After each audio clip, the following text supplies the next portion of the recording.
Let's keep that chat going. We'll bring in the National Senator Matt Canavan. Matt, good to see you. Thanks for your time. So what's your thoughts on these green tariffs and it shielding heavy emitters? Well, I've got a better idea. Why don't we just not tax our own businesses in the first place? I mean, we're only putting this tariff in place because the government's imposed a carbon tax on our steel mills, on our refineries, and our smelters. And Chris Bowen's just belled the cat here this morning. He's just admitted that his government's carbon tax will cost jobs here in Australia.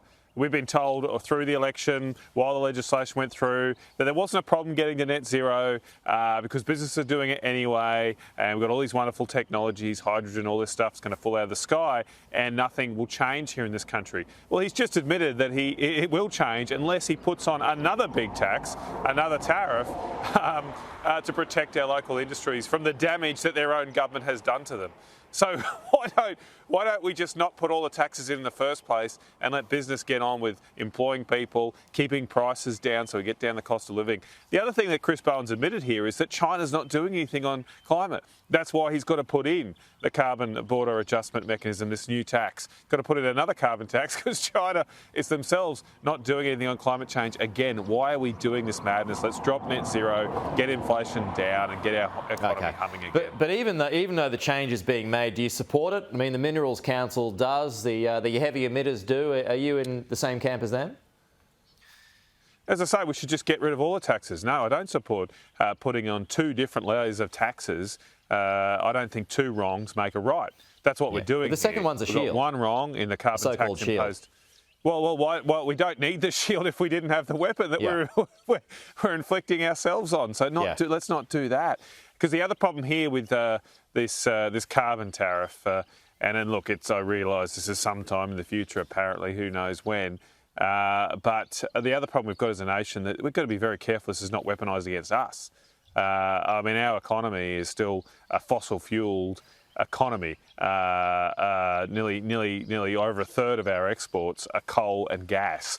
And so if we impose this carbon tax, if we put on a carbon tariff first, well, of course, other countries will get that same idea and impose it back on us. So it's not a very good idea for us to be floating this. I don't think it's in our national interest. And as I say, a much easier option to protect our local jobs is just not put a carbon tax on them in the first place. OK, still on energy, Gina Reinhart, what do you make of her intervention in the nuclear debate?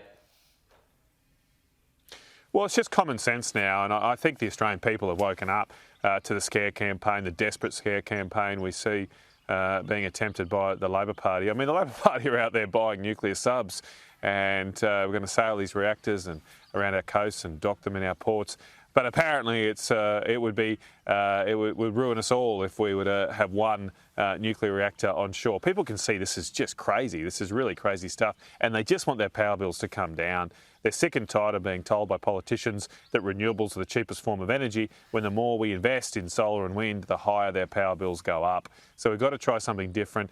Those countries that have gone down the nuclear path, like Canada, like France, have much cheaper power prices than we do now, and other countries that have gone through the renewable path have done. So if you want lower electricity prices, and I think most people do, we've got to think about nuclear. OK, and just a final one here, Matt. Qantas splashing Yes 23 on the outside of some of its flights. Your thoughts on that?